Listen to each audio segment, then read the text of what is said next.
Where were we?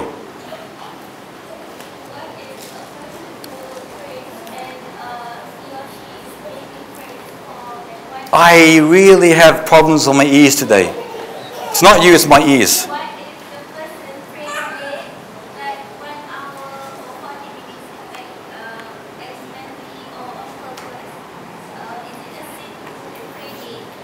Just only, I think someone has to ask for you. Huh? Yes. Is that the question? What happens if you pray at 2:30 or 3 o'clock? Well, the prayer for Dhuhr, obviously, it's best at its initiated time. But if you delay it before the other prayer, there's no problem with that. Except some particular prayers, like Asr and Maghrib, you haven't got time to play around with it. Or even Fajr. You've got to be very careful before, or it may exceed its stated time. The prayers that you are allowed to delay it, you are allowed to delay if it's allowed in that context, or the context of it, yes. Now, يا حبيبي. We got a hadith said, كنت نهيتكم عن القبور ألا تزوروها. Now. So is it wajib to زار القبور? No, he is not wajib because لا هان أمر تنزيه. Don't get yourself mixed up. You're complicating yourself and everyone else because you have misunderstood my talk today. And I think it's the barrier, the English barrier. And inshallah ta'ala, this doesn't fit at all in the area. No, but how can you distinguish between this amr and that amr? There's amr in the amr itself, so we don't want to get into detail now because we're talking about the basic terminology of the fiqh. We're not talking about al-usul. There's a difference here. Al-usuliyun we haven't even got to yet, which we'll be discussing inshallah. This is not to do with this now. We're talking about al-fuqaha.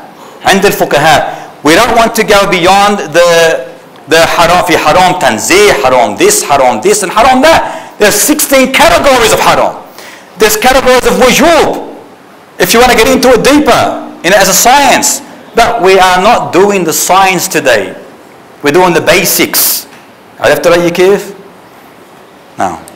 نعم محبوب. Sunnah Muakkadah. For example, the Sunnah Muakkadah, like 2 rakat before Fajr, so on and so forth. I've heard some scholars say, or read some books, Yes. where they say the person who leaves the Sunnah Muakkadah prayers continuously, doesn't pray them, he is sinful. Now, do you agree with that, one? And secondly, how do you reconcile that with the fact that it's only Sunnah Muakkadah? So theoretically you shouldn't be sinful if you leave it. But they're saying that if you continue... Again, that is an opinion. We can't say anyone is sinful if not the hadith says that. You understand what I'm saying? For example, where's the proof for that? There isn't any proof. It immediately abolishes, relinquishes the what? This opinion. That's an opinion. Some scholars to the extent said that whoever does not pray al-mu'akkadah, the sunnah al-mu'akkadah in prayers, their testimony is rejected. To that extent. Their testimony in the witness chamber is rejected if they don't pray a sunnah al-mu'akkadah. See, they have different ideologies or understandings or opinions. But at the end of the day, anyone that claims anything, you must have the proof for it. The scholars that said, which there are many of them that said that a person who continuously abandons a mu'akkadah, yes, will be sinful. But where's the proof? Where is the proof? Is there proof? There is no proof. So without proof, you are basing your opinion on baseless reports, on opinion. Yes, it is no good, we say, but is it a person by doing that is a sinful person? We have to have proof for that claim. And you will not find any proof. Because I've analysed that particular issue in university. And it's just an opinion. It's strong, but it's weak in the sense of its essence, its entity. Now, I hope we've understood this. Is there still confusion here? Is there confusion? Alhamdulillah. Can we move on? Now. Just one question. Yes, Mahbub. Sunnah Muakkadah is continuous Sunnah. Prophet always used to do it. Sallallahu Alaihi Wasallam, yes.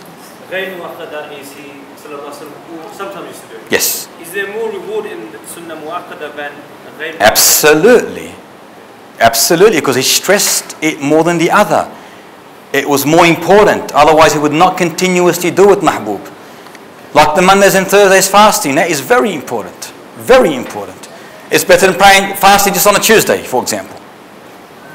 Mondays and Thursdays are better days for fasting. So there are reasons why he would do those extra or stress extra sort of effort in those areas. In the Muakkadah. Naam. Let's talk about like examples like fasting Mondays and Thursdays. Before you mentioned Sunnah Muakkadah. Yes. Does it actually eventually fall under these categories? Yes, yes. That are just examples of the Sunnah. Have we completed that section? Are we understanding here now? Do we know it? Okay, Alhamdulillah.